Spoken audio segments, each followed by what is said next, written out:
जिस भतीजे को 47 दिनों पहले अपरिपक्व इमेच्योर बताकर नेशनल कोऑर्डिनेटर के पद और अपने उत्तराधिकारी के तौर पर खारिज करने का फैसला मायावती ने किया था, रविवार को उसी भतीजे की जोर शोर से री लॉन्चिंग का भी ऐलान कर दिया बीएसपी मुखिया ने। सियासी गलियारों में अब सवाल उठ रहे हैं कि क्या 1.5 महीनों में यह भतीजा मैच्योर हो गया है जो उसके पद की बहाली की गई है, या फिर पार्टी की हालिया आम चुनाव में दुर्गत के बाद सबक लेते हुए करेक्शन की कवायद के चलते यह फैसला लिया गया है। नमस्कार, मैं हूं ज्ञानेश शुक्ला, यूपी का ज्ञान में आपका हार्दिक स्वागत है। आज हम चर्चा करेंगे बीएसपी के भीतर की अहम हलचल की, पार्टी की राष्ट्रीय स्तर की विशेष बैठक की। दरअसल रविवार 23 जून को लखनऊ में बीएसपी के पार्टी मुख्यालय पर राष्ट्रीय स्तर की विशेष समीक्षा बैठक आयोजित की गई, जिसमें देश भर के बीएसपी के पार्टी प्रभारी और पदाधिकारी बुलाए गए थे। इस बैठक में बीएसपी की जो सदस्यता शुल्क है वो 200 रुपये से घटाकर 50 रुपये करने का एक फैसला लिया गया। वहीं पार्टी सुप्रीमो मायावती ने अपनी पार्टी के पदाधिकारियों को नई चुनौतियों के लिए कमर कसने का मंत्र भी दिया। साथ ही अपने भतीजे आकाश आनंद की री एंट्री का अहम ऐलान कर दिया। आकाश आनंद को उनकी वापसी हुई है बतौर बीएसपी राष्ट्रीय संयोजक और मायावती के राजनीतिक उत्तराधिकारी के तौर पर। इस री एंट्री के प्रकरण को समझने के लिए हमें 1.5 महीने पीछे चलना होगा।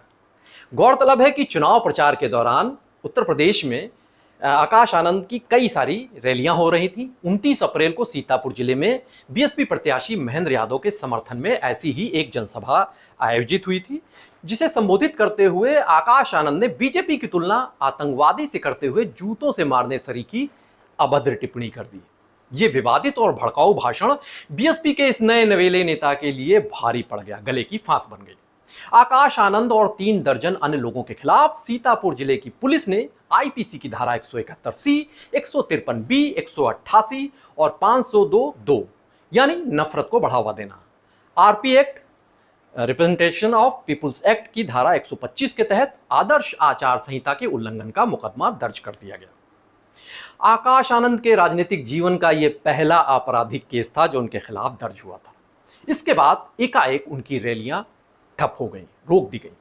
इस घटनाक्रम को बेहद गंभीरता से लेते हुए बीएसपी सुप्रीमो ने बड़ा फैसला लिया। 7 मई को एक्स प्लेटफॉर्म पर ट्वीट करके लिखा कि आकाश आनंद को नेशनल कोऑर्डिनेटर व अपना उत्तराधिकारी घोषित किया था, लेकिन पार्टी व मूवमेंट के व्यापक हित में पूर्ण परिपक्वता यानी मैच्योरिटी आने तक अभी उन्हें इन दोनों अहम जिम्मेदारियों से अलग किया जा रहा है।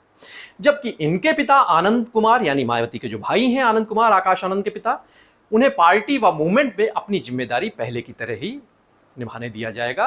बीएसपी का नेतृत्व पार्टी व मूवमेंट के हित में एवं बाबा साहेब डॉक्टर अंबेडकर के कारवां को आगे बढ़ाने में हर प्रकार का त्याग व कुर्बानी देने से पीछे नहीं हटने वाला। हालांकि इसके बाद आकाश आनंद दिल्ली में पार्टी समर्थकों, छात्रों, शिक्षकों, बुद्धिजीवियों से निजी तौर से मिलते जुलते रहे पूरे चुनाव भर, लेकिन वो सार्वजनिक तौर से सामने नहीं आए। माना गया कि मायावती अपने इस चहेते भतीजे को सियासी सफर की शुरुआत में ही किसी विवाद के भंवर में उलझते हुए नहीं देखना चाहती थी, इसलिए उनकी अस्थायी तौर से जो नियुक्ति जो थी वो अस्थायी तौर से रोक दी गई थी।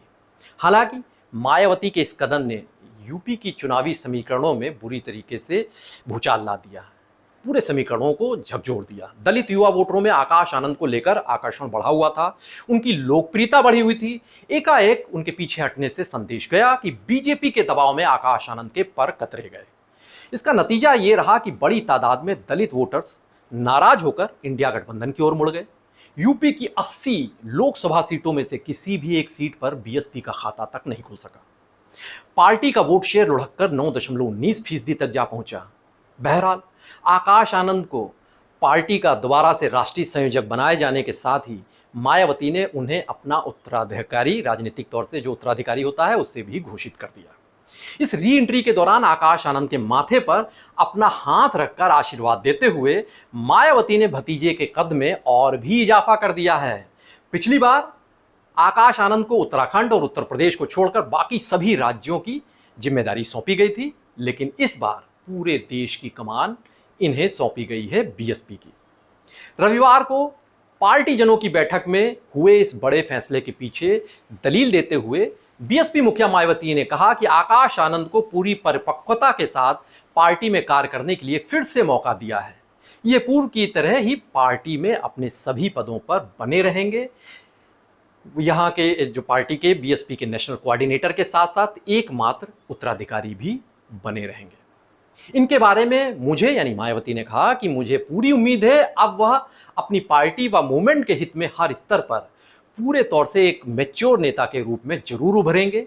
पार्टी के लोग भी अब इनको पहले से ज्यादा आदर सम्मान देकर हौसला जरूर बढ़ाएंगे ताकि अब वह आगे मेरी सभी उम्मीदों पर पूरी तरह से खरा उतर सकें। ये मायावती ने कहा पार्टीजनों के सामने। आपको ध्यान देना होगा कि अपने अस्तित्व में आने के बाद से बहुजन समाज पार्टी इन दिनों बेहद कठिन दौर से गुजर रही है। भीम आर्मी के चंद्रशेखर के नगीना से बम्पर जीत के बाद दलितों के बीच वर्चस्व कायम करने को लेकर जंग छिड़ी हुई है। समाजवादी पार्टी की तरफ छिटक चुके परंपरागत वोट बैंक की वापसी के साथ ही हाशिए से उठकर मुख्य धारा की राजनीति में आने की गंभीर चुनौती बीएसपी के सामने मौजूद है। देखना है कि आकाश आनंद की री लॉन्चिंग री एंट्री की ये कवायद यूपी सहित देश भर में बसपाई हाथी की रफ्तार में क्या बदलाव ला पाती है, बीएसपी की दशा और दिशा पर क्या फर्क डाल पाती है। ऐसे तमाम सवालों पर, ऐसे तमाम घटनाक्रमों पर हमारी नजर बनी रहेगी और आप भी बने रहिए पीटीसी न्यूज उत्तर प्रदेश के साथ। नमस्कार।